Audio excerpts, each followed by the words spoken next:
to come and join us to ensure that this sustainable management can continue for the future generations as well.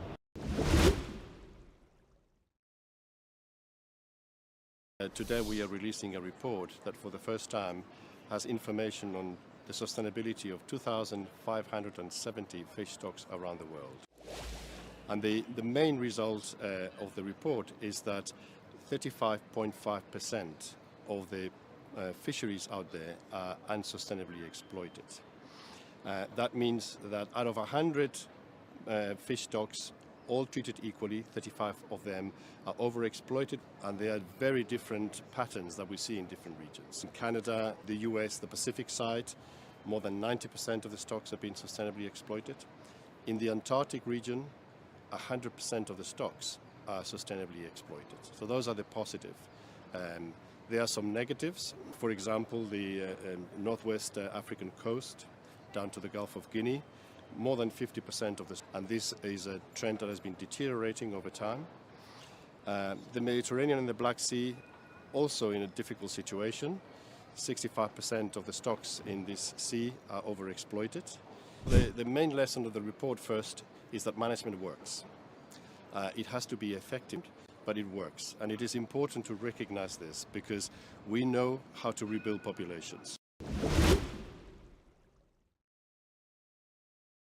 Do you think a coral is an animal, a plant, a mineral, or a microbe? And the actual answer is all four. The nature in the Seychelles is amazing. The marine life in some of the islands, it's only when we noticed the impact of climate change that we understood that everything was changing in the ocean. From plankton to sharks to tuna to coral reefs. Many of the reefs have died. Many of the corals are no longer with us. So it's quite important that restoration and then conservation takes place.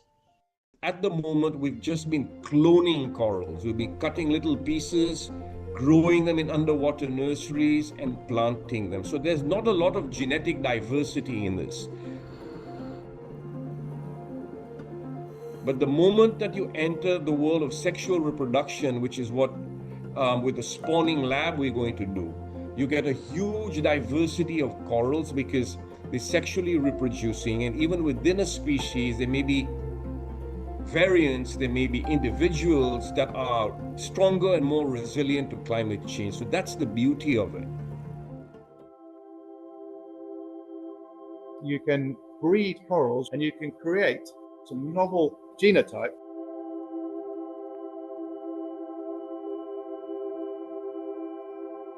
With the coral spawning lab technology, what you get is the natural genetic diversity that you get on the reef anyway, and targeted to increase that thermotolerance or that disease through a sort of test of their vitality and see which ones are actually show that slight increase in thermotolerance and then breed from them. If you start pulling all this really cool technology and tools made all around the world, then you really start to find true solutions to really making a big change in our ocean.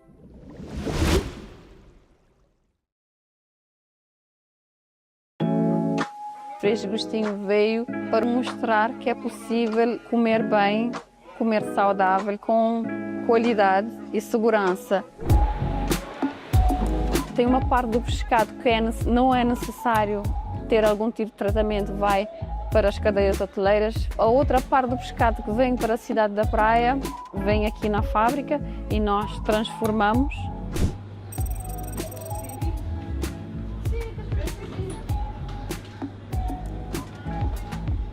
Existem algumas espécies que têm estado sob pressão.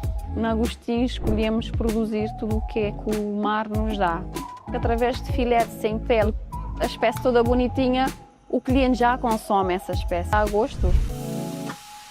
Nós é que temos que adaptar à natureza e não o contrário.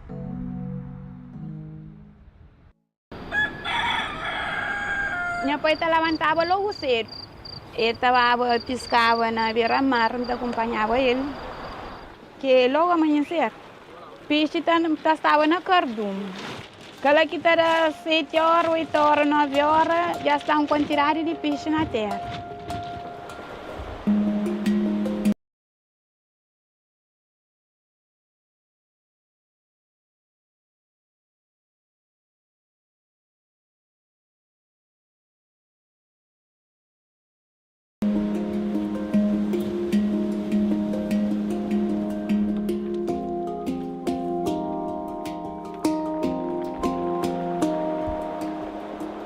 Antigamente, ele estará 2 reais, 3 reais na porto por dia para morrer uma quantidade de peixe enorme. Mas gosto nem mais para longe, que hasta que quando mais será a beira de porto. Ganha que 3 peixes ali de rasta bote, às vezes vem mais.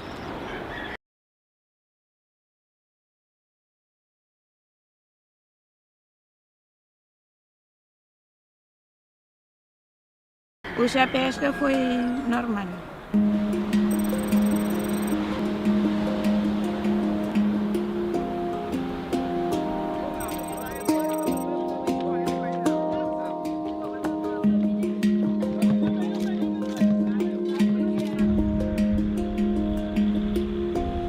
The blue economy has its focus not only on the economic development of the country and the fishing sector, but also focus on the economic development and the livelihoods of the population. So it's a more integrated, more inclusive, and a more sustainable approach.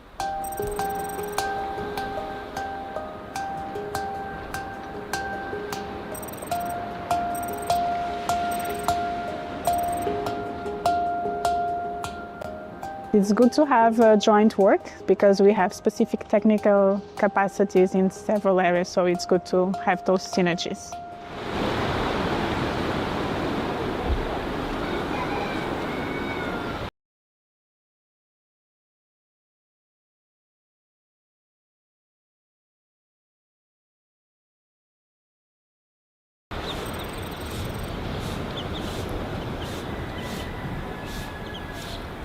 No assunto de embarcação que está parado, alguns é falta de isca. Para morrer esta época que está apanhado demasiadamente, tá fica estragado mais tarde, não está bem mesmo que está tempo para morrer, que está respeitado.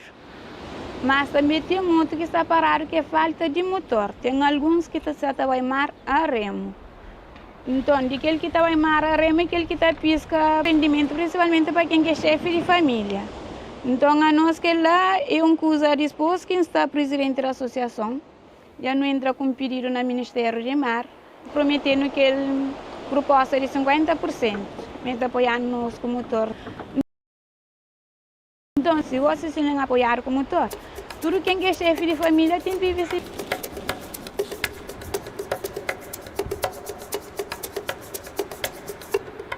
There is a cooperative that has a boat that has been rehabilitated with the funds of the project and led by Unido. Desde 2013,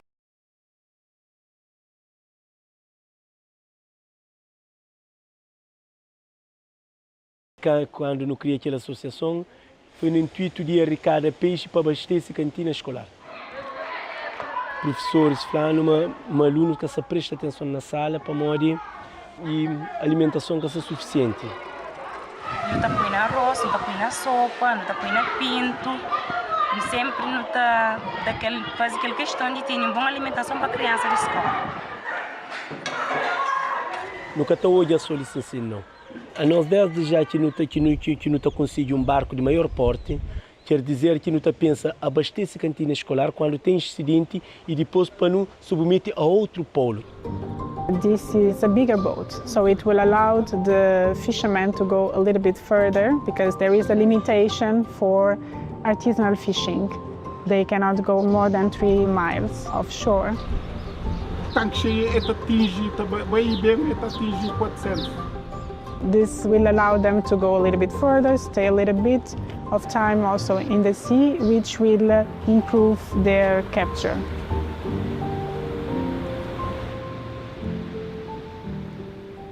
At the moment we have 50 business plans that 90% of them are women-led And now we are supporting them how to connect with the investments, opportunities and fundings that are available.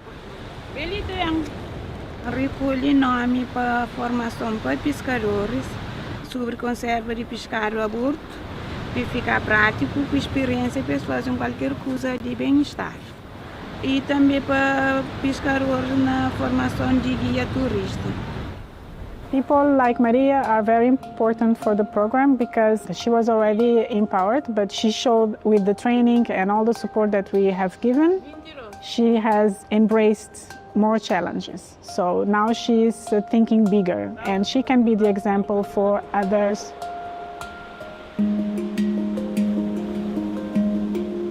Podemos para o quinta vai formação, quinta vai reunião, quinta fazer tudo por tudo, também tá para a comunidade também para ter uma mulher ativa, assim mamina onde quem vai, para ficar missão de comunidade, que nós é chefe de família para não arranjar uma coisa de buscar pão para nosso filho.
Meetings between civilizations have actually happened in the past, but they have happened at a very slow rate, at a rate at which it was possible to assimilate. Well, it took many travelers, it took many years. But today, everything happens more quickly. In fact, it is amazing to see how quickly you have been embraced by the whole of the American civilization and the whole world. As I say, mostly, it has also another side of it, especially for the very young people, they find it all of a sudden something very exciting and very interesting. We are different people and different civilizations, right, so that we can express different approaches to life. Yes. And the excitement is precisely because we are different. If we were the same, it wouldn't be at all interesting.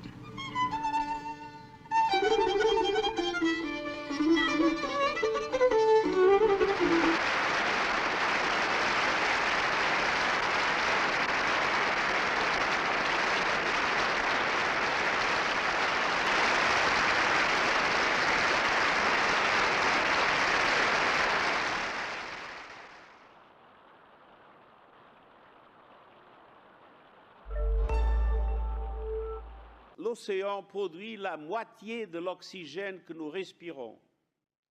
Il nourrit 3 milliards de personnes et fait vivre 600 millions d'autres. Entonces es una conversación de amigos, ¿sientes? Ce combat est vital pour nous tous. Et je le dis ici avec force, les abysses ne sont pas à vendre. Et pas plus que le Groenland n'est à prendre, pas plus que l'Antarctique ou la haute mer ne sont à vendre, pas plus que les licences de pêche des pays en développement ne sont à donner, pas plus que les données scientifiques ou la sécurité des populations littorales ne sont à sacrifier. Nous parlons d'un bien commun. Esta cumbre debe ser recordada como que el mundo entendió que cuidar, proteger el océano no es una opción, es una obligación moral, es racionalidad económica y la protección misma de la existencia de nuestra especie en esta tierra. We live in an age of turmoil, but the resolve I see here gives me hope. Hope that we can turn the tide, that we can move from plunder to protection, from exclusion to equity, from short-term exploitation to long-term stewardship. There's not one of us who isn't affected by new changes in data, artificial intelligence, digital transformation, innovations, foresight, and behavioral science. They are shaping all of our lives, and that is why the UN 2.0 Week matters to all of us. UN 2.0 is a series of the most important facets of our people. You and I, all part of the United Nations and part of the multilateral system. It's around how to harness innovation and digital transformation to all together transform the United Nations into a body that serves better than we ever have before. There is a rich series of panels and discussions, and you can register at the link below and join. The entire UN 2.0 agenda matters more today than it ever has. When glaciers melt at an accelerated rate due to climate change, it disrupts the entire natural water cycle. This not only impacts the water availability, but also intensifies the risk such as floods, landslides, and these disruptions pose significant threat to ecosystems, economies, the livelihood of countless people around the world. We have about 275,000 glaciers worldwide and holding up to 70% of the global freshwater. So that's massive. Since 1975, we have seen that 9,000 gigatons of freshwater has been lost. So to put this into perspective, this is the size of Germany and the height of 25 meters. In Switzerland, for example, in the last 2 years, in 2022 and 2023 alone, 10% of the Swiss glaciers melted away.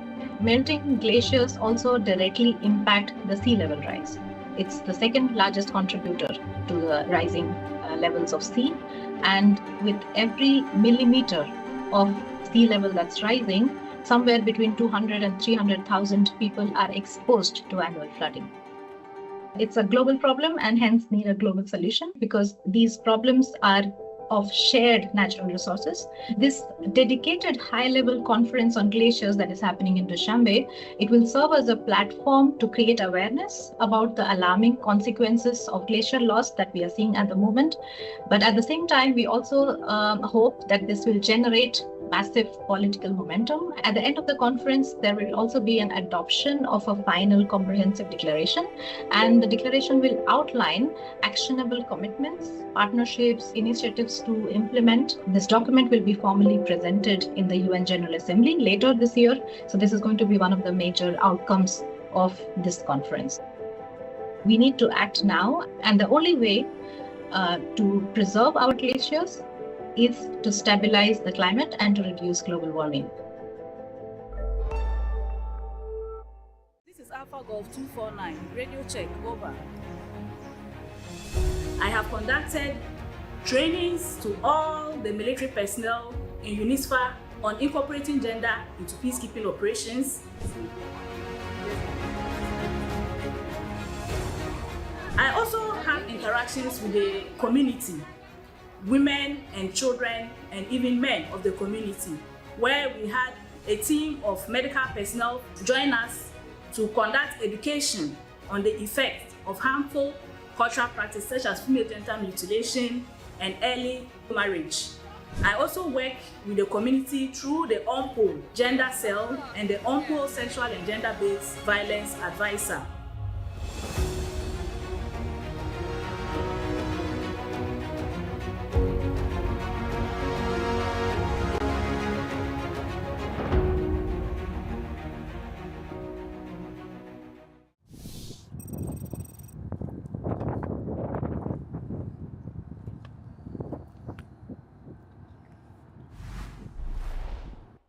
We will be planting 2 persimmon trees that were born out of the seas that survived atomic bombings in Hiroshima.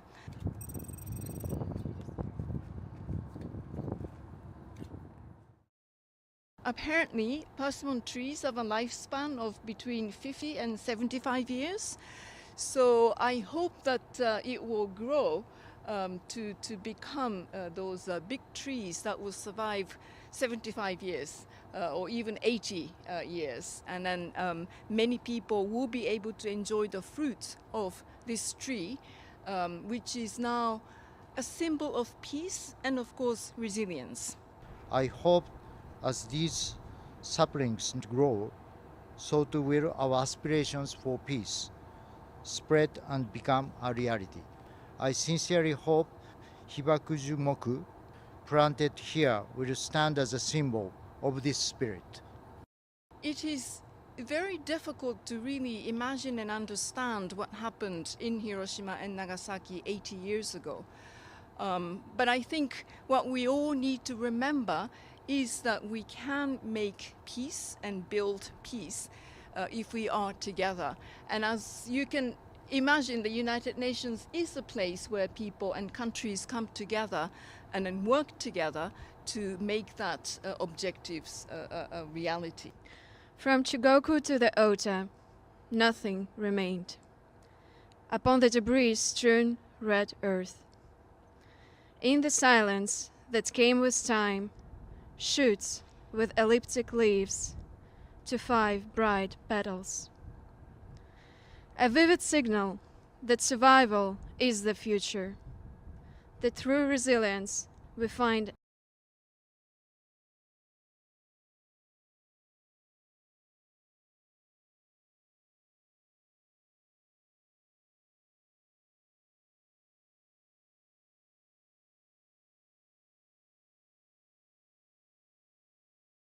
a peace, and learn that for no other reason it should ever happen again.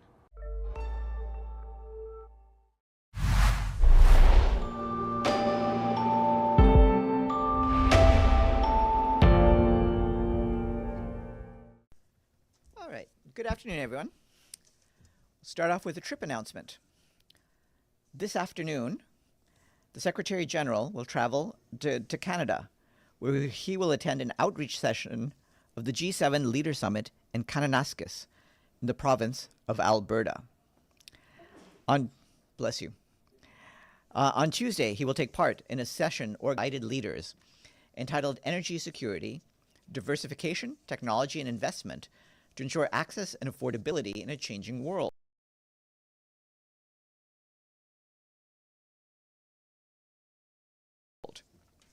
The Secretary General will also hold bilateral meetings on the margins of the summit, including with the Prime Minister of Canada and G7 President Mark Carney.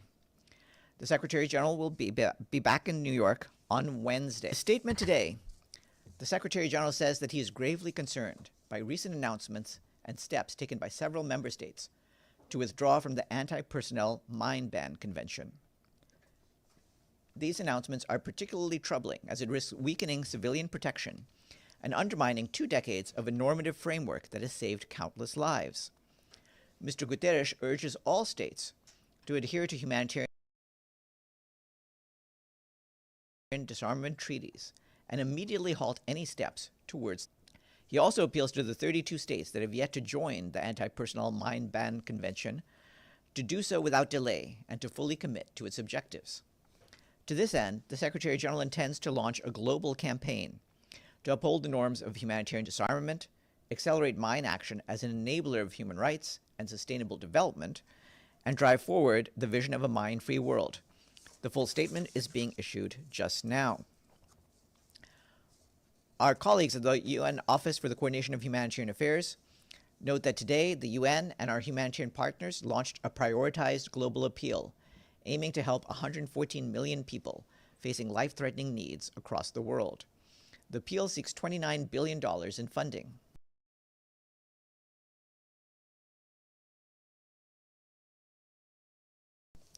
Our humanitarian colleagues point out that in the wake of the deepest funding cuts ever to hit the international humanitarian sector, The appeal further prioritizes and highlights the most urgent elements of the Global Humanitarian Overview 2025, launched last December, but does not replace it.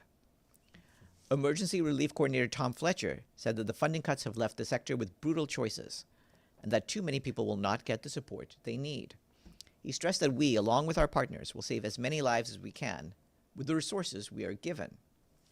The Global Humanitarian Overview 2025 covers more than 70 countries and territories with humanitarian needs. It currently calls for $44 billion. Nearly halfway through the year, just $5.6 billion, or less than 13%, has been received. Turning to the Gaza Strip, the Office for the Coordination of Humanitarian Affairs says that over the past few days, attacks on civilians in Gaza have continued, including the reported killing and injury of people seeking food and other aid. Partners working on child protection tell us that several children were also temporarily separated from their families due to mass movements around the militarized distribution points. As they were reunited with their families, partners are working to help reduce risks for children near distribution. Weekend, the telecommunication cables were repaired, allowing internet services to resume. That was made possible as the Israeli authorities facilitated the access of teams sent by telecommunication companies to fix damaged cables after multiple access denials over weeks. Partners tell us that today there was another outage in central and southern Gaza, after which they also coordinated urgent repairs and succeeded in restoring connectivity. Meanwhile, in a social media post, the UN Population Fund said that pregnant mothers are living on a fraction of the food they need to survive. A growing number of mothers suffer from malnutrition, and 1 in 3 expectant mothers experiences a high-risk pregnancy at a time when half of the essential maternal health medicines are no longer in stock. The UN and our partners are working to provide support with whatever supplies remain available. 1,000 meals were delivered through 44 community kitchens. Meanwhile, partners tell us that prices continue to skyrocket. Last week in Gaza City, a 25-kilogram bag of flour was sold for 1,600 shekels, the equivalent of $450. OCHA underscores that life-saving aid must reach people in need, in line with humanitarian principles. And humanitarians must be allowed to do their work. More essential supplies must be allowed to enter. Meanwhile, fuel stocks have reached critically low levels. More fuel is urgently needed for essential services, such as providing adequate supplies of water. In the south of Gaza, supplies of diesel, which are needed to operate equipment and machinery, have almost. Today, Israeli authorities once again denied an attempt to coordinate the collection of some fuel supplies from Rafah. Partners are rationing the stocks they have as they continue attempting. OCHA tells us that humanitarian, communication, and banking activities may halt very soon unless the supply of UN is enabled by the Israeli authorities to retrieve available stocks from areas inside Gaza that require coordination with Israeli authorities. Israeli authorities continue to deny many humanitarian movements within the Strip. Today, 7 out of 17 attempts to coordinate such movements were denied, including for operations as critical as trucking water and removing solid waste. Meanwhile, the UN and our partners continue sending more supplies to Kerem Shalom, where the Israeli authorities are channeling our shipments. Yesterday, we sent over 50 truckloads to the crossing, and that's just those that Israeli authorities approved, out of a longer list of supplies that we had submitted.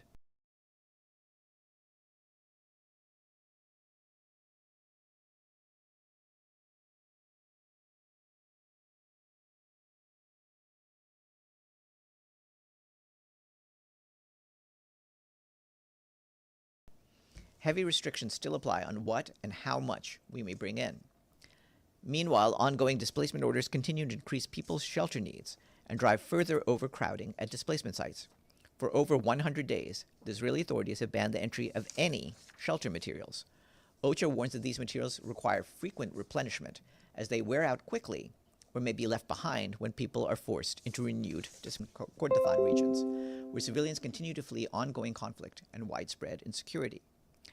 Meanwhile, funding shortfalls and access challenges are putting major pressure on response efforts. Some 12,300 people were newly displaced in North Darfur, South Kordofan, and West Kordofan between June 10th and 14th. That's according to the International Organization for Migration. This includes an estimated 1,000 people who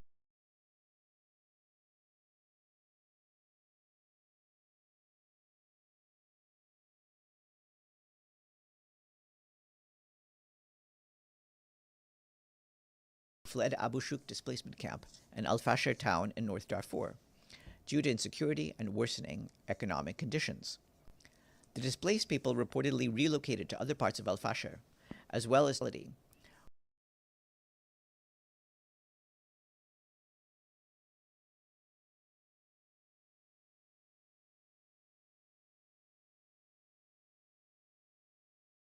where the UN and partners on the ground have scaled up support for new arrivals in recent months. In South Kordofan, nearly 11,000 people were displaced from 10 villages in Al Qus locality between June 12th and June 14th. This is in addition to the more than 9,000 people previously displaced in the same area on May 29th. Most have moved to locations in Shekan locality in North Kordofan, while others have sought refuge within South and West Kordofan. We underscore that civilians must be protected, whether they seek to leave the area or choose to remain. Once again, OCHA calls for unfettered humanitarian access so that people in need can secure the essentials for their survival. The Special Representative of the UN Secretary General in the Democratic Republic of the Congo, Bintou Keita, concluded on Sunday a visit to Goma that began on June 12th. This visit allowed her to listen carefully to the concerns and perspectives of the various stakeholders ahead of her briefing to the Security Council on the 27th of June. Special Representative Keita reiterated MONUSCO's willingness to support all steps towards peace and stability in the region. Thanks. Turning to Ukraine, the Office for the Coordination of Humanitarian Affairs tells us that authorities reported that attacks across the country this morning and over the weekend killed and injured several civilians, with Donetsk and Kherson region most impacted. In Zaporizhia, authorities say that a warehouse belonging to an international non-governmental organization and its national partner was also hit, destroying food, water, emergency kits, generators, and other aid. No casualties were reported. National organizations supported by the UN and humanitarian partners are mobilized and providing aid, including emergency shelter materials and psychosocial support. Since January 2025 in Zaporizhia region, some 145 humanitarian organizations provided assistance to 285,000 people. A major focus was on the support of water and wastewater systems, which remain impacted by the destruction of the Kakhovka water reservoir in June 2023. Other priorities include food aid, healthcare, agricultural support, and cash assistance. During a visit to the region last week, humanitarian coordinator Matthias Schmale and UN representatives discussed further humanitarian support and early recovery efforts, including psychosocial services for children and education amid ongoing hostilities. Today in Geneva, High Commissioner for Human Rights Volker Turk opened the 59th session of the Human Rights Council with a warning of deepening conflict, rising authoritarianism, and growing human suffering. Mr. Turk said that powerful countries were casting aside the agreements that underpin our lives, with a devastating human cost. He called on leaders to respond with the strongest possible defense of international law and human rights. Mr. Turk said that funding cuts to UN human rights and the broader human rights ecosystem offer comfort to dictators and authoritarians. He called on governments and societies to stand up for human rights in word and deed. The latest hunger hotspots report released by the World Food Programme and the Food and Agriculture Agency is projecting a serious increase in acute food insecurity in 13 countries and territories in the next 5 months. Communities in 5 of these areas are already facing famine, at risk of famine, or confronted with catastrophic levels of acute food insecurity. The report shows that Sudan, Palestine, South Sudan, Haiti, and Mali are hotspots of the highest concern. In addition, Yemen, the Democratic Republic of the Congo, Myanmar, and Nigeria are now hotspots of require urgent attention to save lives and livelihoods. Other hotspots include Burkina Faso, Chad, Somalia, and Syria. According to the report, conflicts, economic shocks, and natural hazards are the primary drivers of food insecurity in these hotspots. The report highlights that there is an urgent need for humanitarian action and a coordinated international effort to de-escalate conflict, stem displacement, and mount an urgent, full-scale aid response. And last, today is the International Day of Family Remittances. Remittances are more than just financial transactions. They're a lifeline for millions of families. Over the past decade, it is estimated that migrants have sent home $5 trillion in remittances to low and middle-income countries. Okay, that is it for me. Any questions? Yes. Thank you, Farhan. Has the Secretary General been making any phone calls trying to stop the Iran-Israel conflict? Yes, he has been making phone calls. You're aware, I believe we had mentioned earlier, of a conversation he'd had by telephone with the Iranian foreign minister. But he's made it clear both his condemnation of any military escalation and his deep concern about intensified attacks, but also his long-held position on the need for a diplomatic solution to the Iranian nuclear issue. And he's been repeating that with all of his interlocutors. And is he going to try to talk to President Trump when he's in Alberta? I can't say at this stage, beyond the meeting with Mark Carney, the Canadian leader, who will be, obviously the program is going to be fairly tight given the number of people who are there. But we'll provide more details in the next day or so as he gets his meetings done. Gabriel? Thanks, Farhan. Does the Secretary General have any comment about Israel striking an Iranian television station in the last few hours? We just heard the latest reports. Obviously, we once again reiterate our concern about any attacks on journalists going about their work by any side. And Israel has obviously killed hundreds of journalists in Gaza over the last nearly 20 months. It's sort of normalizing the targeting and killing of journalists. And do you fear that, Secretary General, feel that since there's been no accountability against Israel for the killing of journalists in Gaza, that now they're being able to just feel like they can get away with this anywhere? Well, the Secretary General has pointed to an overall need for accountability. And this is one of the examples of cases where accountability has placed categories of people at increased risk in the modern world. And that's true about journalists. That's true about humanitarian workers. That's true about medical professionals. So all those cases are things that have to be avoided by all nations, and there needs to be accountability to ensure that international humanitarian law and basic international human rights norms are upheld. Yes. Thank you, Farhan. In the last 24 hours, 68 Palestinians were killed, 40 of them at what they call food distribution center. It's becoming obvious that these centers to distribute food becoming a trap for Palestinians who are hungry and they have no choice but to go try to get some food, and they've been gunned down. 2 massacres were committed this morning, 40 of them in those centers. Why it's not clear that you condemn these traps that becoming hunting ground for Palestinians? Yes, we've said repeatedly, we agree with the idea that these places are unsafe. And we agree that no one should be put in a position where they're placing their own lives at risk simply to feed their families. We have made clear, since this particular scheme for aid distribution was developed, that we did not think it would work, and we thought it was entailed a high risk. And now I think the whole world can see that that was the case. No one should have to live like this. The solution, and we've said it over and over again, is for there to be unimpeded humanitarian aid deliveries into Gaza. My second question, I'll go back to the statement issued by the Secretary on the attack by Israel against Iran. And he issued a statement condemning the military escalation in the area. He didn't condemn the attack, and we asked you about it, and you said no. He did. The very second sentence said, in particular, he pointed out Israel's attack. Just read the whole sentence. He said concern in the second sentence. I know, I read it. Yes, but it says in particular after the I'm first talking sentence. about condemnation. I'm not going to tell you how to read sentences. Allow me to finish my question. There's 2 sentences, one after the other. Yeah.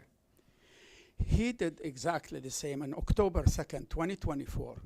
When Iran fired missiles against Israel, Israel did not accept that statement.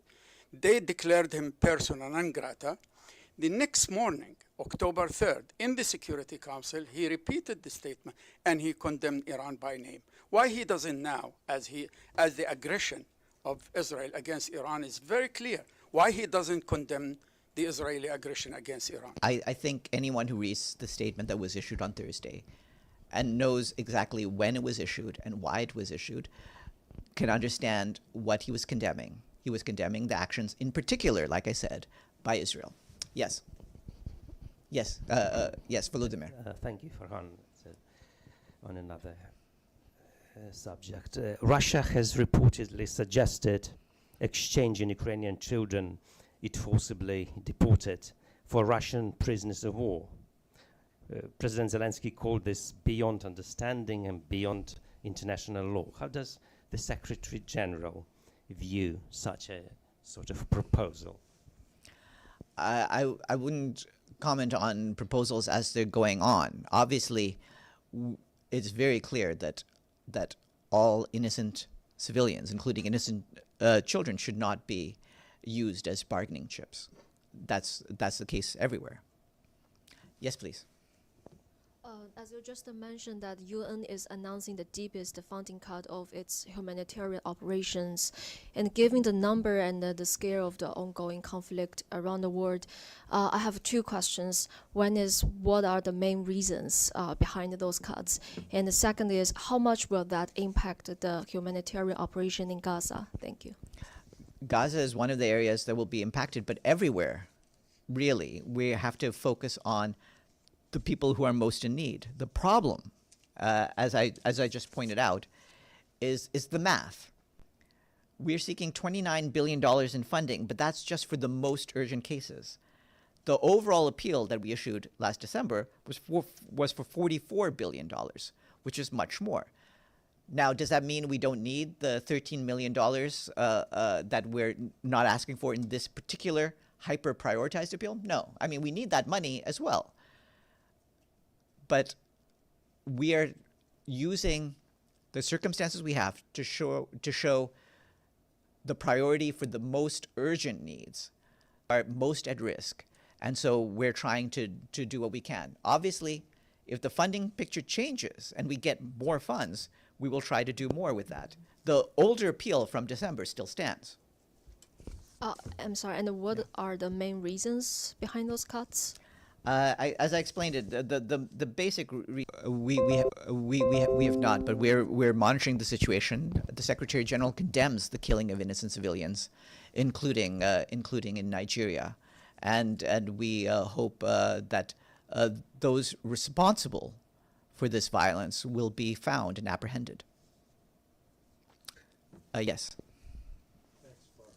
Going back to the so-called Gaza Humanitarian Foundation and following up on a previous question, I mean, 33 Palestinians were shot while waiting for food today alone at this Gaza Humanitarian Foundation aid scheme. All of the predictions that were made by the UN before this got off the ground, it's been going on for 2 weeks, have mostly all come true. Does the Secretary General feel that this is sort of verification that this scheme simply not only does not work, but has been a complete failure? We never thought that the scheme was workable. And we explained repeatedly in fairly great detail why we thought it was not workable. The Secretary General himself said that. Tom Fletcher repeatedly also said that. And it's not a surprise that the sort of scheme that humanitarian experts warned could not work does not work. This needs to be stopped before more innocent people are killed. So the Secretary General would encourage this scheme to be closed down if he had the option to do that? We're not the ones holding the cards in terms of access to Gaza, but we have made it clear, including in our conversations with Israeli authorities, what is needed, again, is a greater aid coming in through the established crossing points. Yes. In the last week, Israel attacked Syria, kidnapped 7 civilians, attacked Lebanon, killed a number of people also, attacked Yemen and their seaports, and now expanding its attacks on Iran. I mean, how could the Secretary General doesn't see this connection between all these aggressions on sovereign states and speak up loudly and clearly to condemn this rogue state? We have made clear our positions on all the various aspects of the regional issue that you've talked about. We made clear the need to halt all the escalation between Israel and Iran. The Secretary General has condemned and continues to condemn the loss of lives and injuries of civilians in Gaza who are being shot at while seeking food. He believes very clearly that that's unacceptable. You've heard our positions on all of these cases. So the question is, what can the international community do about it? We are doing our utmost to make sure that in all of the cases you've described, that the parties de-escalate and use restraint and go back to the path of negotiations. Yes, Ephraim.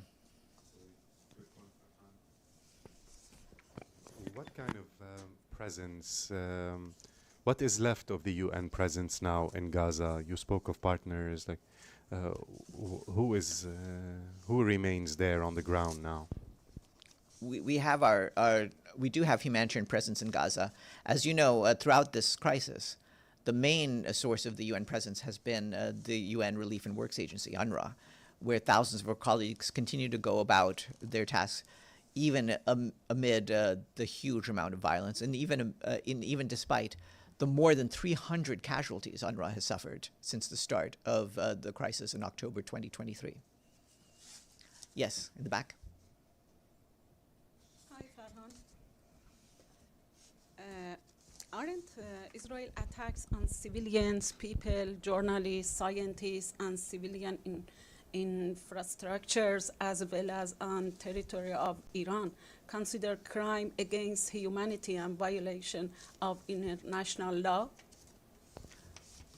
I think for our standpoint, I just want to repeat what the Secretary General said over the weekend in a tweet, where he pointed to the Israeli bombardment of Iranian nuclear sites, the Iranian missile strikes in Tel Aviv, and said, enough escalation, time to stop, peace and diplomacy must prevail. Good afternoon, everyone.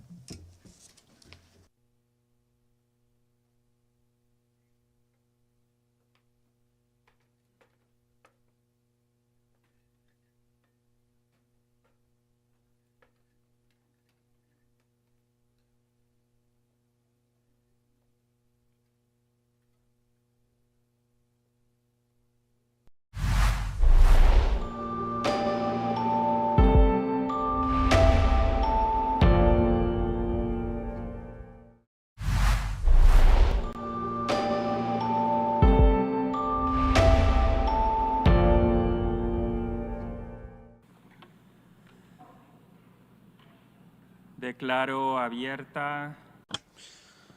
I call to order the 78th plenary meeting of the General Assembly.